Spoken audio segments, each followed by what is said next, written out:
The sun came through the window like it did every Sunday morning. Marcia opened her eyes and looked at the empty space beside her. David's pillow still sat there, smooth and cold. No one had slept on it for 6 months now. She touched the pillow softly. Her chest felt heavy, like someone had placed a rock inside it. "Mommy?" Marcia turned her head. Zara stood in the doorway, holding her stuffed rabbit by one ear. Her daughter's brown eyes were big and shiny in the morning light. "Come here, baby," Marcia said, patting the bed. Zara climbed up and snuggled close. She smelled like the lavender soap they use at bath time. Marcia wrapped her arms around her little girl and kissed the top of her head. "I miss Daddy," Zara whispered. Marcia's throat got tight. "I miss him too, sweetie. So much."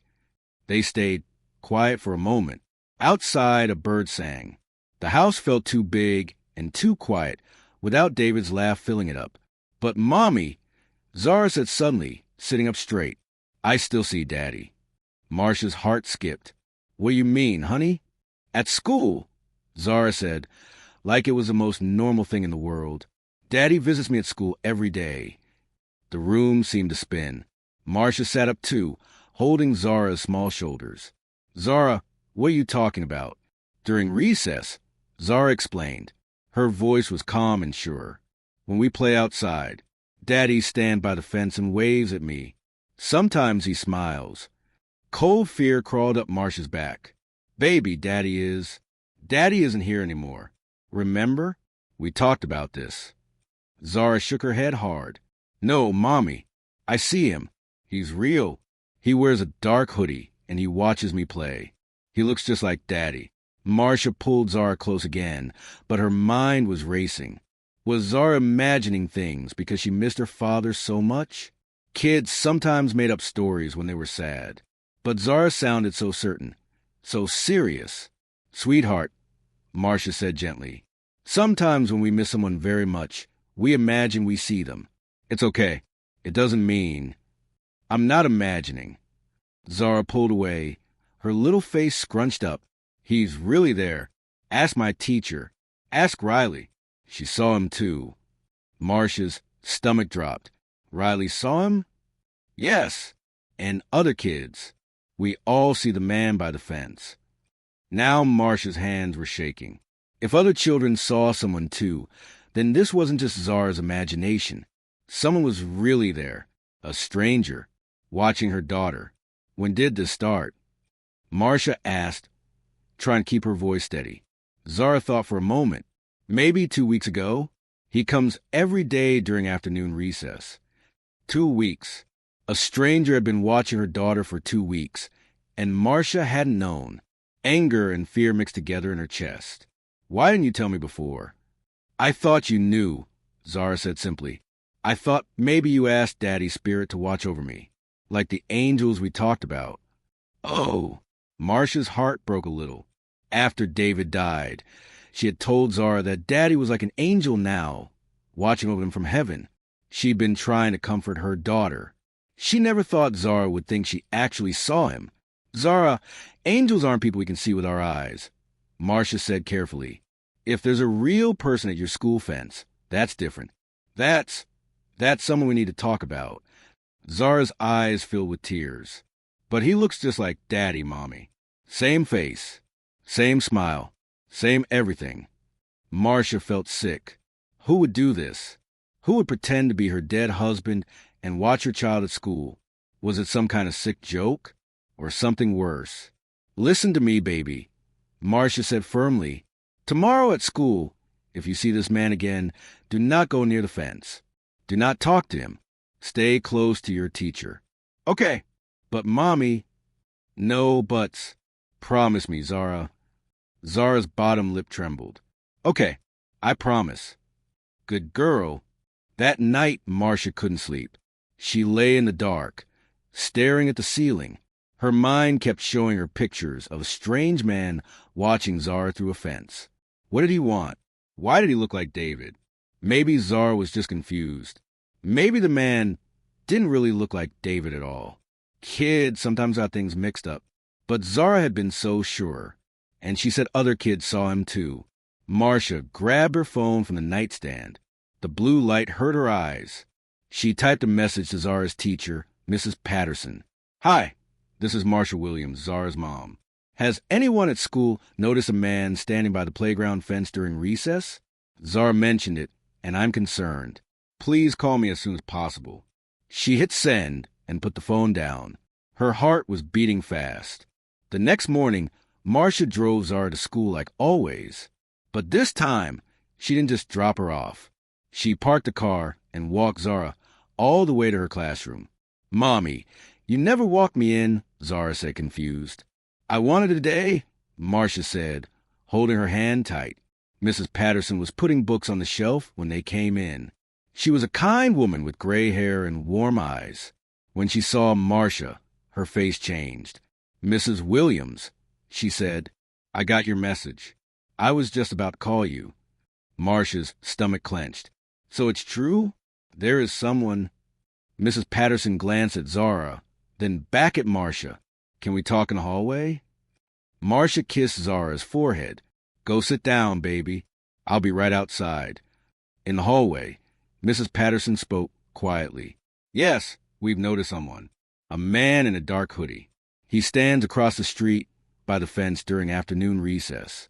He doesn't come onto school property, so we can't legally ask him to leave, but he watches the children, especially Zara."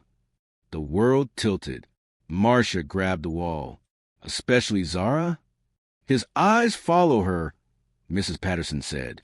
"We've already reported it to the principal.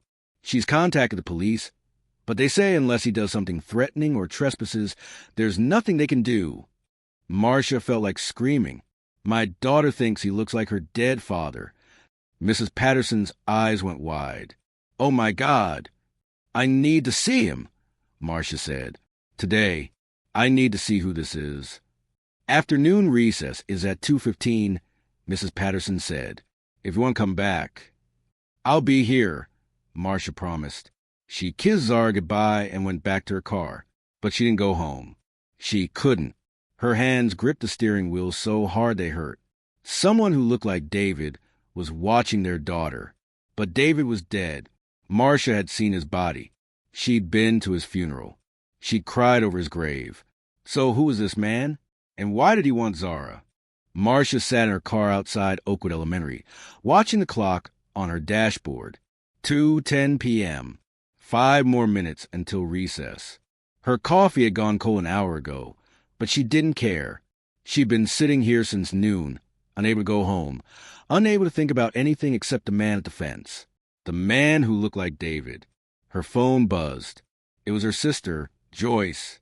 "Hey, sis, just checking on you. Call me later?" Marcia didn't reply. She couldn't explain this to anyone yet. Not until she knew what she was dealing with. At 2:14, the school doors opened. Children poured out like colorful birds, their voices high and excited. Marcia spotted Zara's pink jacket right away. Her daughter ran to the swings with her friend Riley. Marcia's eyes moved from the playground to the fence across the street. At first, she saw nothing. Just a metal fence, the sidewalk beyond it, and a few parked cars. Then he appeared. A tall man in a dark gray hoodie walked slowly down the sidewalk. His hands were in his pockets. His face was hidden by the hood, but Marcia could see his skin was brown, like David's had been. He stopped directly across from the playground, right where he could see everything, right where he could see Zara. Marcia's breath caught in her throat. Even from this distance, even with the hood shadowing his face, something about him made her heart pound. The way he stood, the width of his shoulders, the tilt of his head. No, she told herself. It can't be. She opened her car door and stepped out. Her legs felt shaky, but she made them move. She crossed the parking lot, walked past playground, and headed toward the fence. The man didn't move. He was watching Zara on the swings. "Hey!" Marcia called out. Her voice came out stronger than she felt. "Hey, you!" The man's head turned slightly. For just a second, she saw the side of his face. Marcia's world stopped. That jawline, that nose, the exact same shade of brown skin. "David," she whispered. But that was impossible. David was dead. She'd held his hand as he took his last breath in the hospital. She'd watched him lower his coffin into the ground. The man took a step back. "Wait!" Marcia shouted. She started running toward the fence. "Wait, please. Who are you?" The man turned and walked quickly away, his hoodie pulled low over his face. Marcia reached the fence and gripped the cold metal bars. "Stop, please," she screamed. But he rounded the corner and disappeared. Marcia stood there, breathing hard, her heart hammering against her ribs. Behind her, she heard Mrs. Patterson's voice calling her name, but it sounded far away and fuzzy. All she could think was, that face looked exactly like David's. That evening, Zara ate her chicken nuggets quietly while Marcia pushed food around her plate. Her mind was a storm. "Did you see him, Mommy?" Zara asked suddenly. "Did you see Daddy?" Marcia looked at her daughter. "I saw a man, baby, but I don't know who he was." "It was Daddy," Zara said confidently. "I told you. Zara, it can't be Daddy. Daddy died. You know that. But he looked like Daddy, right?" Zara pressed. Marcia couldn't lie. "Yes, he looked like Daddy." Zara smiled, satisfied. "See? I told you." After Zara went to bed, Marcia sat at the kitchen table with her laptop. She opened Facebook and typed the name of David's old high school, his college, his workplace. She scrolled through hundreds of faces, looking for someone who might look like her late husband. Nothing. Then she remembered something. Mrs. Patterson had said the man came every day. That meant he probably lived nearby. And he wore a hoodie, a specific dark gray one with some kind of logo on the chest. Marcia had seen it for just a second before he ran. She searched sports teams near Oakwood Elementary. Several results came up. She clicked through photos of local basketball leagues, soccer clubs, running groups. There, on the Oakwood Community Basketball page, in a group photo from 3 months ago, she saw it. The same dark gray hoodie. And the man wearing it. Marcia's hand started shaking. She zoomed in on the photo. The image was grainy, but she could see enough. Brown skin, strong build, a face that could have been David's twin. Below the photo was a caption. "Great game last night. Shout out to Cole Thomas for the winning shot." Cole Thomas. Marcia wrote the name down. Her hands were trembling so badly she could barely hold the pen. She typed Cole Thomas Oakwood into Google. A few results came up: a LinkedIn profile for an accountant, a Facebook page set to private, an old newspaper article about a high school track star. She clicked on the Facebook profile. There was no profile picture, just a default gray silhouette. But the location said Oakwood, Virginia. And there was one public post from 2 weeks ago. It said, "Sometimes you search for something your whole life, and then suddenly you find it in the most unexpected place." 2 weeks ago, the same time the man started appearing at Zara's school, Marcia's heart raced. She clicked on the profile's friends list, but it was hidden. She tried to send a message, but the privacy settings blocked her. She sat back in her chair, staring at the screen. Who was Cole Thomas? And why did he look exactly like David? The next day, Marcia went back to the school at recess time. This time, she brought her phone and stood where she could take a photo without being seen. At 2:16, the man appeared again. Same hoodie, same stance by the fence. Marcia raised her phone and zoomed in as close as it would go. Her finger pressed a button. Click. The man's head jerked up as if he'd heard the sound. His eyes found Marcia's across the distance. Even from far away, Marcia could see them clearly now. Deep brown eyes. David's eyes. Her phone slipped from her hand and clattered on the pavement. When she bent down to pick it up and looked back, the man was walking away again. Faster this time. No, no, no. Marcia ran toward the fence. But by the time she got there, he'd vanished around the corner again. She looked down at her phone. The photo was blurry, but it was there. A man in a gray hoodie, his face partially visible under the shadow of the hood. She zoomed in. The resemblance was impossible to deny. Same nose, same mouth, same strong chin. If she didn't know better, if she hadn't buried David herself, she would swear this was her husband. Tears filled her eyes. "Who are you?" she whispered to the photo. That night, Marcia couldn't sleep again. She kept looking at the photo, at the Facebook profile, at everything she'd found about Cole Thomas. At 1:30 a.m., she made a decision. She got out of bed, went to her closet, and pulled down a box from the top shelf. Inside were all of David's important papers, his birth certificate, Social Security card, old report cards, letters from his mother who died when he was young. Marcia spread everything out on the bed. She'd been through these papers before when handling David's estate, but she'd never really looked at them. Now she examined every document carefully. David's birth certificate said he was born at Richmond General Hospital. Mother, Patricia Williams. Father, Marcus Williams. Marcia frowned. She'd never met David's father. He'd left when David was a baby, and David never talked about him. Patricia had raised David alone until she died of cancer when David was 20. Marcia picked up an old envelope addressed to Patricia Williams. It had no return address. Inside was a letter dated 32 years ago. Patty, I know I have no right to ask, but I need to see my son. Just once. Please. I made mistakes, but he's still my blood. M. Marcia's breath caught. M. Marcus. At the bottom of the box was a folded piece of paper she'd never noticed before. She unfolded it carefully. It was a hospital form, yellowed with age. It said, Birth registration, twin B mother, Patricia Williams. Father, Marcus Williams. Status, released for private adoption.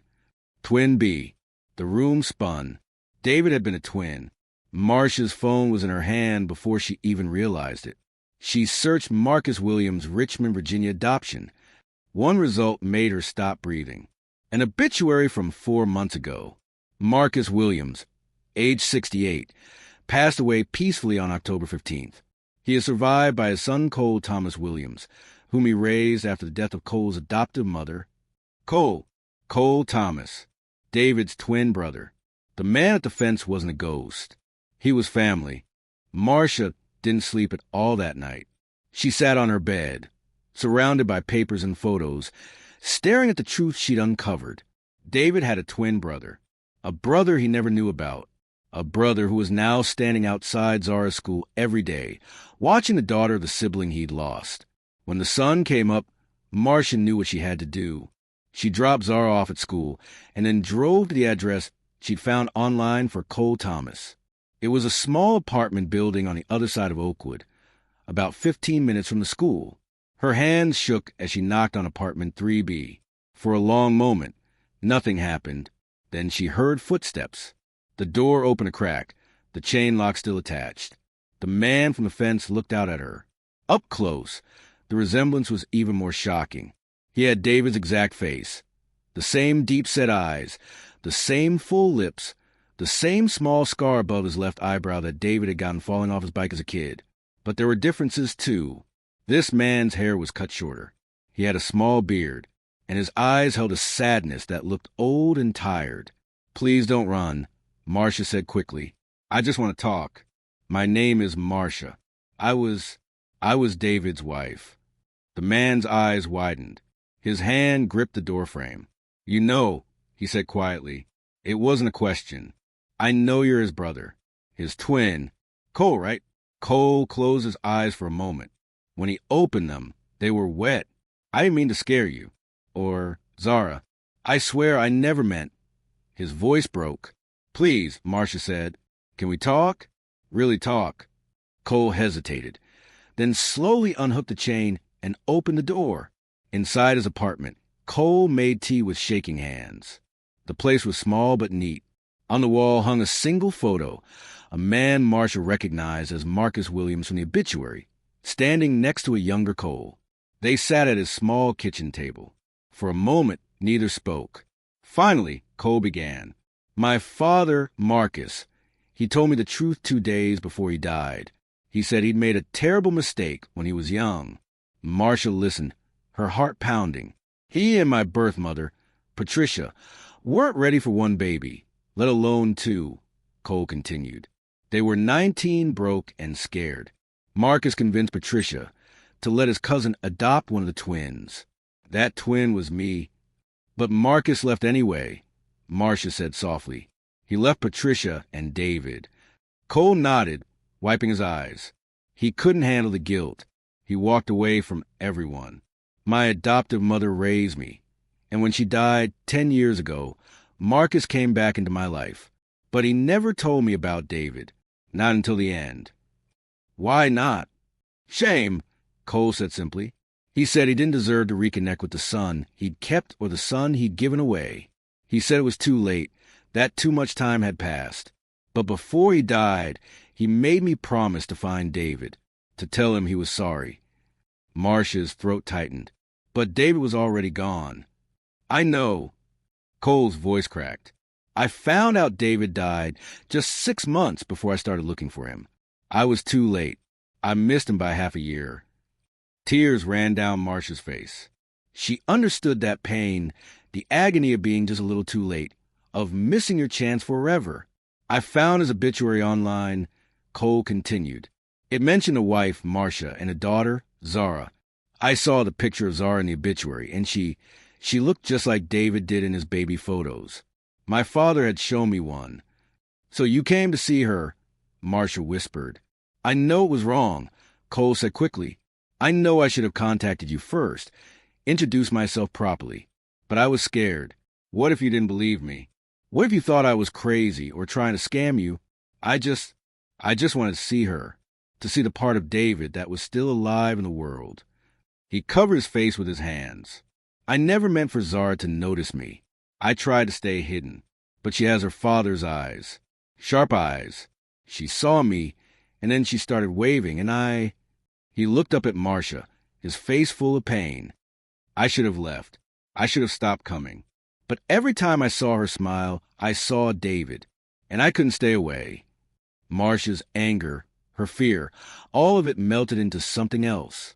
Understanding, grief shared, a strange, unexpected connection. You scared me, she said honestly. You scared me so badly. I thought someone was stalking my daughter. I know. I'm so sorry. I'm so sorry. Cole's whole body shook with sobs. I just wanted to feel close to the brother I never got to meet. I know that's selfish. I know I should have stayed away. Marcia reached across the table and took his hand. He looked up at her, shocked. David would have wanted to know you, she said softly. If he'd known you existed, he would have found you. He would have welcomed you into our family. You think so? I know so. David believed family was everything. He would have loved having a brother. Cole squeezed her hand, crying harder now. They sat there for a long time, two people connected by a man they both loved and lost. If you're enjoying this story, please hit that like button. Share it with someone who loves emotional stories. And subscribe so you never miss our next incredible tale. 3 days later, Marcia brought Zara to a park across town. Cole was waiting on a bench, wearing jeans and a blue sweater instead of the gray hoodie. Zara held tight to Marcia's hand. Is that him, Mommy? Is that the man from school? Yes, baby, but he's not a stranger. He's family. Zara's eyes went wide. Family. Marcia knelt down to Zara's level. Remember how I told you Daddy is an angel now, watching over us? Zara nodded. Well, sometimes angels send us gifts. And this man, his name is Cole. He's a very special gift. He's your daddy's brother. Your uncle. Uncle? Zara's voice was small and confused. Uncle Cole, Marcia confirmed. He looks like Daddy because they were born on the same day, from the same mommy. They were twins. Zara looked at Cole, really looked at him. Your daddy's brother? Cole stood up slowly and walked over. He knelt down too, so he was eye level with Zara. Up close, she could see his face clearly, the face that looked so much like her father's. I am, Cole said gently. I never got to meet your daddy, and that makes me very sad. But I'm so happy I get to meet you. Zara, you look just like him. I do. Zara's eyes lit up a little. You do. You have a smile. Zara thought about this. Then she said, I thought you were Daddy's ghost. I know. I'm sorry I scared you. I didn't mean to. I just wanted to see you because you're part of my brother. You're part of my family. So you're my family too? Zara asked. If that's okay with you, Cole said carefully. I'd really like to be your Uncle Cole. If you'll let me. Zara looked at Marcia. Marcia nodded encouragingly. Okay, Zara said finally. You can be Uncle Cole. Cole's eyes filled with tears. Thank you, Zara. That means everything to me. Do you have pictures of Daddy when he was a baby? Zara asked suddenly. Mommy doesn't have any. Grandma Patricia died before I was born, and all her pictures got lost. Cole's face brightened. I do. My father, your grandfather Marcus, he saved some pictures before he gave me up for adoption. They're of both of us. We looked exactly the same. Can I see them? Zara bounced excitedly. Of course. I brought some with me. Cole pulled out his phone and showed Zara photos of two identical babies in matching blue onesies. That's your daddy and that's me. Zara stared at the photos, fascinated.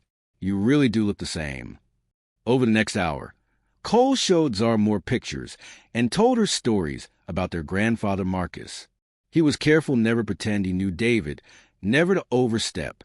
He was just Uncle Cole, a new person in Zara's life, who carried her father's face and wanted to love her.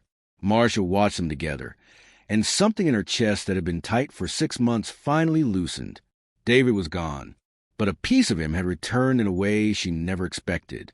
1 month later, on the anniversary of David's death, 3 people stood at his grave. Marcia placed fresh roses on the headstone. Zara put down a drawing she'd made, a picture of 4 people holding hands. Mommy, Zara, Daddy in heaven, and Uncle Cole on earth. Cole stood quietly, reading the words on the headstone. David Marcus Williams, beloved husband and father, gone too soon. Hi, David, Cole said softly. I'm your brother. I wish I could have met you. I wish we could have grown up together. But I promise you, I'll take care of your girls. I'll be there for Zara. I'll help Marcia. I'll tell Zara stories about our family, about where she comes from. You won't be forgotten. I'll make sure of that. Tears rolled down his cheeks. Zara reached up and took his hand. It's okay, Uncle Cole. Daddy knows. He sent you to us. Cole looked down at her, surprised. Really, he asked. Really? Zara said confidently. Daddy knew we needed you, so he made sure you found us. Marcia smiled through her tears. Maybe Zara was right. Maybe this was David's final gift, bringing his lost brother home to the family he'd left behind. Thank you, David. Marcia whispered to the wind. Thank you for Cole. They stood there together, a new kind of family, not the one they planned, but the one they needed. A family built on loss and love, on mystery and truth, on a little girl's belief and a stranger's courage. The haunting was over, but the healing had just begun. 6 months after that, Zara ran to the park, laughing as Uncle Cole chased her. Marcia sat on a blanket, watching them play. Cole had become a regular part of their lives. Sunday dinners, birthday parties, bedtime stories about the Williams family history. He never tried to replace David. He couldn't, but he honored David's memory by loving Zara the way a good uncle should. I got you. Cole scooped Zara up and spun her around. Her giggles filled the air. Marcia took out her phone and snapped a picture. In it, you could see Cole's face and Zara's side by side. The same smile, the same eyes, the same spirit. David's spirit living on. That night, as Marcia tucked Zara into bed, her daughter said, Mommy, I don't see the man at the fence anymore. I know, baby. That's because now Uncle Cole comes to visit us the right way. At home, where family belongs. I like that better, Zara said, yawning. Me too. Mommy? Yes, sweetie.